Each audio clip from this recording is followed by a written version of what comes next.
मग मित्रांनो, आज जे मंडळ आपल्या पॉडकास्टवर आलेलं आहे त्यांनी संपूर्ण सांगली जिल्ह्यामध्ये आपलं नाव विस्तार केलेलं आहे. मग ते गणपती उत्सव मंडळ असो, नवरात्र उत्सव मंडळ असो व बालकिल्ला उत्सव मंडळ असो. मग चला जाणून घेऊया या नवनाथ कला क्रीडा व सांस्कृतिक युवा मंडळाचा इतिहास. मग विकास सर, आम्हाला सांगा, मंडळाची स्थापना किंवा मंडळाची पायाभरणी कशा पद्धतीने झाली?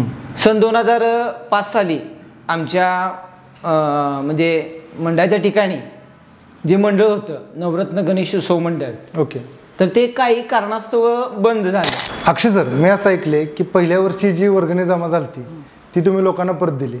यामागं कारण काय होतं व खरंच दिली का वर्गणी परत? आता बोलायचं म्हणलं तर अन्नदान सृष्टीवर सर्वश्रेष्ठ दान आहे. नक्कीच. आणि दान करण्याची वृत्ती आमच्या बाबतीत भरपूर आहे.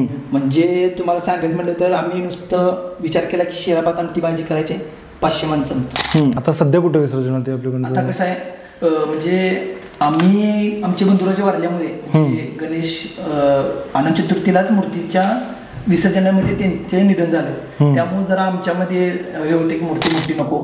पण आम्ही असं विचार केला की ह्या गोष्टीबद्दल आपण थांबून चालणार नाही. आपण मोठी मूर्ती आणून कशा पद्धतीने योग्य पद्धतीने विसर्जन करू शकताय.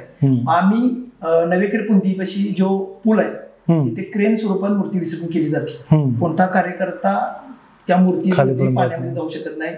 शिस्तबद्ध एकदम असते.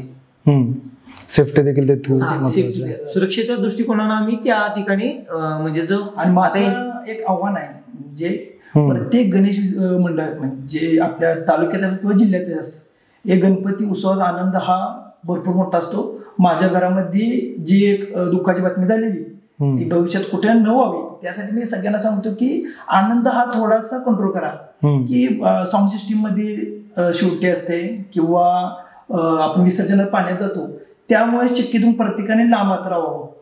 जे बाबा आपल्याला जिथपर्यंत जमते तिथपर्यंत राहावं. नक्कीच. फक्त जेणे आज जे आपले सगळेजण आज आपले चॅनल बघत आहेत त्यांना सर्वांना माझी विनंती आहे